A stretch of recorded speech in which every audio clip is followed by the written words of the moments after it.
노무현 정부 때 대한민국은 경제뿐만 아니라 민주주의에서도 세계적으로 손색이 없는 그런 나라가 되었습니다. 그런데 그 이후에 이명박 박근혜 정부 들어서 그때 그 민주주의가 속절없이 무너지고 하는 것을 보면서 저는 그걸 좀 허망하다라는 생각을 한 적이 있었습니다.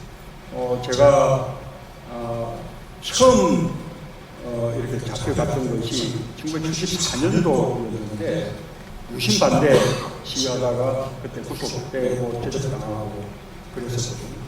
그런데 그 딸인 박근혜 대통령 시대에 와서 또 많은 국민들이 길거리에 나서게 되었으니 정말 그 40년도 지난 그 세월 동안 우리 사회가 본질적으로 얼마나 달라졌냐 이런 생각이 들면서 또 허망하기도 하고 그랬었는데 요즘 촛불 집회 참석 이렇게 쭉 하면서 제 생각이 달라졌어요.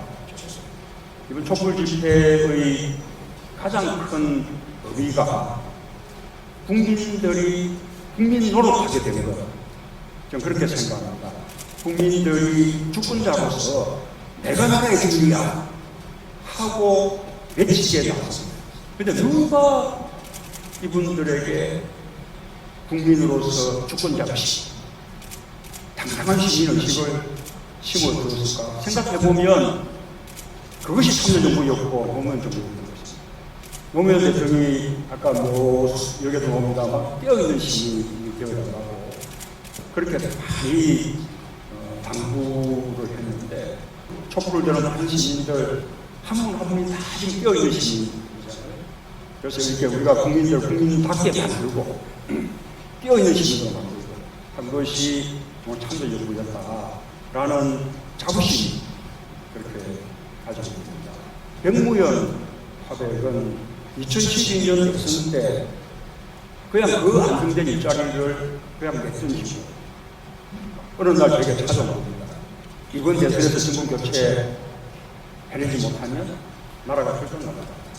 그리고는 또 저를 돕기 위해서 제 이야기, 제가 운명이라는 책에 썼던 이야기를 그냥 만화로 그렇게 그려서 출판하기도 하고 또 그때 선대위 시민협회 선대위의 예전이 노무현, 백무현 두 분이 우리에게 남긴 숙제가 바로 정권교체를 넘어서 노무현 대통령이 늘 말씀하셨던 사람 사는 세상.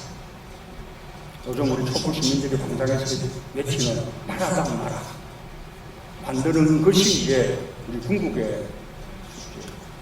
그 숙제를 저와 여러분들이 함께 해야 한다고 생각합니다. 아까 노무현 대통령이 새 시대의 첫 차가 되고 싶었는데 그 시대의 막차가 되고 말았다. 그렇게 탄식을 하셨다는 이야기가 아까 제가 첫 시대 첫 차가 되겠다. 그렇게 선언을 했습니다. 제가 새 시대 첫 차 될 수 있도록 힘있게 첫 차를 발전도 시켜주시고 첫 차에 함께 탑승해 주시고 그렇게 부탁드립니다.